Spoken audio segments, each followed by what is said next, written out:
नमस्कार। वृषभ राशि पर बहुत सारे भाई और बहनों की डिमांड इस बात के लिए आई है कि वृषभ राशि पर कुछ समस्याएं चल रही हैं तथा वो समस्याएं गंभीर हैं, और साथ ही साथ हम इस बात की चर्चा क्यों ना करें, क्योंकि बृहस्पति की दशा को हम अलग से वीडियो में इंडिपेंडेंट सिर्फ बृहस्पति की दशा की बात करेंगे, परंतु इसमें इंक्लूड करते हुए कारण क्या है कि बृहस्पति की दशा उन भाई बहनों की जरूर चल रही होगी जिनका जन्म कृत्तिका, रोहिणी और मृगशिरा नक्षत्र में हुआ है। और मृगशिरा नक्षत्र की बात क्यों ना करें, क्योंकि लगभग 26-27 साल की उम्र के बाद और लगभग 42 और 43 साल तक जो वृषभ राशि या वृषभ लगन वाले त्रास, कष्ट और परेशानी झेलते हैं, तो उनकी बात क्यों ना करें। साथ ही साथ रोहिणी नक्षत्र भी लगभग 35 वर्ष की एज के बाद बृहस्पति के त्रास, संताप और ताप, परेशानी, तनाव को भी झेलता है अगर वृषभ लगन या वृषभ राशि है और बृहस्पति की स्थिति अच्छी नहीं है। जैसे कि सन 1985 या 97 में पैदा हुए उन लोगों की बात क्यों ना करें जिनका बृहस्पति नीच राशि में होगा या अष्टम भाव में होगा। वो त्रास तो झेल ही रहे होंगे। यहां हम इंडिविजुअल पर्टिकुलर किसी एक आदमी की बात नहीं कर सकते, ये कॉम्बिनेशन कंबाइंड है, सबका मिश्रित फल है। तो आइए जानते हैं कहां कहां प्रॉब्लम है वृषभ राशि को। नंबर 1, वर्तमान गोचर पर कुछ समय के लिए चर्चा करते हैं। मात्र आने वाली 26 तारीख के बाद वृषभ राशि के ऊपर कर रहे गोचर मंगल और बृहस्पति में से एक ग्रह अलग हो जाएगा और 26 तारीख को इन दो हंसों का जोड़ा बिछड़ जाएगा। दो हंस हैं, ये एक सेनापति है, एक बृहस्पति है। ये हंस हैं परम हंस, एक तो पराक्रम को बढ़ाता है और एक ज्ञान रूपी, अमृत रूपी बुद्धि, ज्ञान, विवेक, दूरदर्शिता, महानता, एक्स्ट्रा ऑर्डिनरी पर्सनालिटी तो देता है। और बृहस्पति के साथ मंगल उसके साहस को कई गुना बढ़ाता है। इसको नेगेटिव नहीं लेना है। अब हम निगेटिविटी की बात कर लेते हैं। 26 तारीख को जो मंगल आपके धन, कुटुंब और वाणी भाव पर संचरण और संक्रमण करेगा, उसकी बात क्यों ना की जाए, क्योंकि उसके जो प्रभाव हैं वो क्या क्या होंगे नोट कीजिए। धन से संबंधित जुड़ी समस्याएं या अनएक्सपेक्टेड खर्चे, आपके you can't control your budget, budget में से कुछ कमी आएगी। कारण क्या है, वहां शत्रु भाव से युक्त मंगल बुध की राशि में है। अब एक यहां बहुत सीरियस बात, जिन वृषभ राशि वालों की संतान हो चुकी है अभी अभी, वो संतान बड़े कष्ट में है। जिनकी डिलीवरी हुई है या नया नया प्रसूति या न्यू बॉर्न बेबी है, वो अभी कष्ट में है। केतु गोचर में चल रहा है और मुझे दुख के साथ कहना पड़ रहा है, लोग हमें दोषी ठहराते हैं कि यही पंडित जी बोलते हैं इसलिए ये बीमार होता है बच्चा या कष्ट होता है। हमारे बोलने से कोई नहीं होता, हमें कोई दोष ना दे।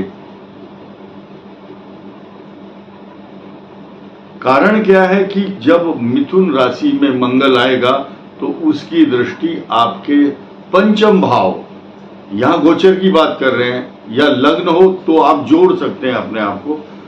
ये प्रश्न पूछने की या कमेंट करने की आवश्यकता नहीं है, लग्न से देखें या चंद्र से, आप दोनों से देखो ना, आपको मना कौन करता है। और दोनों से ही 80% आपको वो गोचर, वो ट्रांजैक्शन, वो प्रिडिक्शन आपके लिए फलदायी होगा या एप्लीकेबल होगा। अब हम यहां बात कर लेते हैं, क्योंकि आपका पंचम भाव केतु से ग्रस्त है, राहु की वहां दृष्टि है, मंगल भी उसको देख रहा है, और प्लस पॉइंट सिर्फ एक है, अगर आप बच रहे हैं या वो आदमी बच रहा है परेशानी से, तो वो बच रहा है जो बृहस्पति को जच रहा है। बृहस्पति की पंचम भाव पर दृष्टि है, भले ही शत्रु दृष्टि हो, लेकिन अमृत तत्व बखेरने के लिए, अमृत तत्व की कृपा करने के लिए बृहस्पति जरूर ऑक्सीजन देता है। ऑक्सीजन प्राप्त करते हुए जिन जिन के यहां संतान हुई है वृषभ राशि वालों की, मुझे मालूम है बहुत सारे एग्जाम्पल मेरे पास आए हैं, उनकी संतानें अभी किसी इन्फेक्शन, बीमारी या परेशानी के कारण कष्ट में है। आपकी मान देखिए, कुंडली में 16,000 पॉइंट हैं, किस किस की गणना और कितनी करोगे, एक वीडियो में 7-8 मिनट में क्या क्या हम बता सकते हैं आपको। सिर्फ 9 ग्रहों की टेम्परेरी कुछ समय के लिए क्या स्थिति है, इस पर चर्चा करके चुप हो जाते हैं हम, उसी को आप सच मान लेते हैं जिनका बिलीव है बहुत ज्यादा। अब आते हैं हम आपके 10वें भाव पर। एक्स्ट्रा ऑर्डिनरी मान सम्मान, तरक्की, पैसा, जायदाद, प्रॉपर्टी, पिता की सम्मान और आपको तरक्की, इंक्रीमेंट, प्रमोशन, मुकदमे चल रहे हैं तो मुकदमे में विजय प्राप्त होना, डिपेंड करता है कि आपकी जन्म राशि, जन्म कुंडली के अंदर शनि की कितना पावरफुल है। This is depend upon your Saturn position in the horoscope, वो आपको विजय देता है। अब राहु आपके लिए बहुत पॉजिटिव बन करके चल रहे हैं, कारण ये है कि आपके लाभ स्थान का स्वामी गुरु है। अब यही बृहस्पति अष्टम भाव जो मृत्यु है, मृत्यु स्थान का स्वामी है। मैंने शुरू में अब जो बात कही थी उसको सारांश की तरफ, निष्कर्ष की तरफ ले जाना चाहता हूं। क्या हम बृहस्पति की दशा की बात कर रहे थे, चाहे वो कृत्तिका हो, रोहिणी हो या मृगशिरा। मृगशिरा नक्षत्र की जो दशा है वो पहले आती है बृहस्पति की, फिर आती है रोहिणी की, मतलब बाद में, क्योंकि चंद्र, मंगल, राहु और बृहस्पति ये सीक्वेंस है। और कृत्तिका की सबसे पहले सूर्य की महादशा, फिर चंद्र और मंगल 7 साल, फिर 18 राहु, फिर बृहस्पति की दशा आती है। यानी कि कृत्तिका वालों की शनि की महादशा आने में टाइम लगता है। और अब हम बृहस्पति की दशा की बात कर लें, जिनका वृषभ राशि, वृषभ लग्न है, बृहस्पति अच्छी पोजीशन में नहीं है। लेकिन एक प्लस पॉइंट तो आपको अच्छा नई जानकारी दूंगा। आपका बृहस्पति अगर नीच राशि में है, आप 85 के आसपास और 97 में पैदा हुए हैं, तो नीच राशि में बृहस्पति होगा। 9वें भाव में अगर है चंद्र से या लग्न से, वो दशा अच्छा फल देगी, खराब फल कभी नहीं देगी। और इससे भी अधिक खुशी की बात, आप इस बात को लेकर के प्रफुल्लित होंगे, प्रसन्न होंगे, क्योंकि आपकी शनि की 19 साल की महादशा आपको पल्लवित, पोषित, शिक्षित, सिंचित, प्रफुल्लित, आनंदित करने वाली 19 साल की दशा आपको माला माल करती है। आपकी मनोरथ पूर्ण होते हैं, मनोवांछित फल प्राप्त होते हैं, और जिस देवता से जो मांगते हैं वो प्राप्त होता है। ये वृषभ राशि का प्रभुत्व है। आप धैर्य के साथ एक बात सुन लीजिए, कहीं कुष्ठ आश्रम है, कुष्ठ रोगी हैं, समझते होंगे आप हिंदी। अगर नहीं समझते तो आप गूगल से या अड़ोस पड़ोस से पूछिए। कुष्ठ आश्रम, कुष्ठ रोग होता है, लेप्रोसी, या अनाथ आश्रम।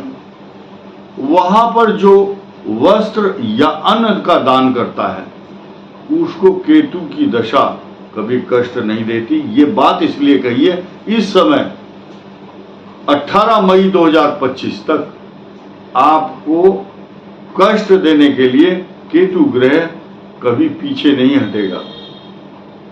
बृहस्पति की दृष्टि है, अलग बात है, लेकिन जिनकी भले ही बृहस्पति शनि की दशा चल रही हो, लेकिन गोचर में जब केतु आता है तो गर्भ धारण करने में समस्याएं आती हैं महिलाओं की और पुरुषों की भी, तथा संतान उत्पन्न होती है तो वो रोग कारक कहलाता है संतान के लिए। आपने देखा होगा बहुत से बच्चे कि जन्म हुआ, ऑक्सीजन की कमी है, चलो भाई इसको मशीन में रखो। आजकल एक फैशन चल रहा है, मशीन में रखो, उसको ऑक्सीजन मिलेगा, वहीं खाना देंगे। तो ये ग्रहों की स्थिति है।